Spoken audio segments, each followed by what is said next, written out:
একই অন্ধকার গলিপথে আমাদের নির্বাচন কমিশন হাঁটার চেষ্টা করছে।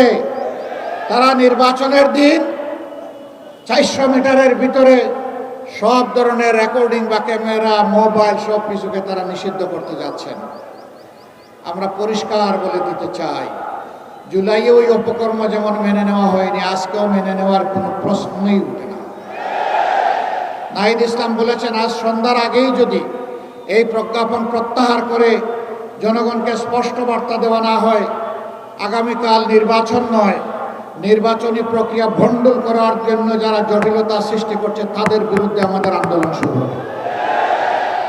এর সমস্ত দায়ভার তাদেরকে নিতে হবে।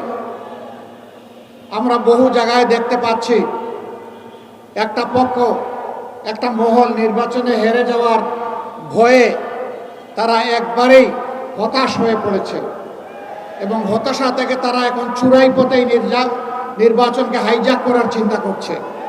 গুন্ডাদেরকে লেলিয়ে দেওয়া হচ্ছে, অস্ত্রের ভান্ডার গড়ে তোলা হয়েছে, ভোট কেন্দ্র অন্যায়ভাবে দখল করে মানুষের ভোট কেড়ে নেওয়ার পায়তারা করা হচ্ছে।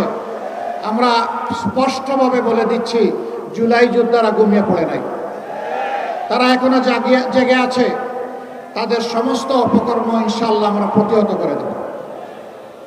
এই অপকর্মের মাধ্যমে কেউ জনগণের ভোট আবার ছিনতাই করবেন, এই দুঃসাহস কেউ দেখাবেন না, এই দুঃস্বপ্নে কেউ ভুগবেন না।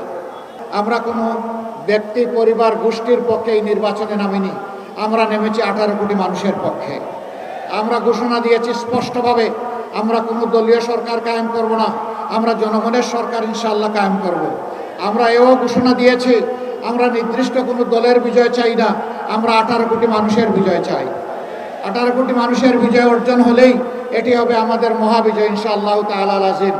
একটা পক্ষ, দল, ব্যক্তি, পরিবারের বিজয়ের জন্য পাগল করা হয়ে উঠেছে। জনগণ তাদেরকে অতীতে দেখেছে আর এখনও তাদের কার্যকলাপ দেখছে। আমরা বিশ্বাস করি বাংলাদেশের শান্তিপ্রিয় জনগণ অবশ্যই তাদেরকে সমর্থন করবে না। তারা জনগণের দ্বারা প্রত্যাখ্যাত হবে। যারা জনগণের পক্ষে আছে, জুলাই আকাঙ্ক্ষার পক্ষে আছে, জনগণ ইনশাআল্লাহ তাদেরকেই বেছে নেবে। এর আলামত ইতিমধ্যে স্পষ্ট হয়ে উঠেছে। ডাকসুর ভিপি সাদেক কায়েম বলেছেন, অলরেডি তরুণ সমাজ তাদের রায় জনগণকে জানিয়ে দিয়েছে। 5টা বিশ্ববিদ্যালয়ে তারা এই জুলাই আকাঙ্ক্ষার পক্ষেই অবস্থান নিয়েছে এবং জুলাই আকাঙ্ক্ষাকেই তারা সম্মান করেছে। ইনশাআল্লাহ 12 তারিখও বাংলাদেশ একই দৃশ্য দেখবে। কেউ যদি সেই দৃশ্য দেখে এখনই ভীত সন্ত্রস্ত হয়ে আবারও বলছি চূড়াই পথে পা বাড়ান, তাইলে এই জাতি এবং আমরা তাদেরকে ক্ষমা করব না। ক্ষমা বারবার পাবেন না। অপরাধ করে অতীতে ক্ষমা পেয়েছেন, আগামীতে সেই ক্ষমা করা হবে না। যদি আবার ফেসিবাদের দিকে দেশকে ঠেলে দেওয়ার কেউ দুঃসাহস করেন, জুলাইতে যেমন ফেসিবাদে রুখে দেওয়া হয়েছে, আগামীতেও সেই ফেসিবাদে রুখে দেওয়া হবে ইনশাআল্লাহ। কিন্তু আমরা বারবার জুলাই চাই না। এই জুলাই আর হওয়ার প্রেক্ষাপট কেউ তৈরি করবেন, তা ইনশাআল্লাহ আমরা হতে দেব না।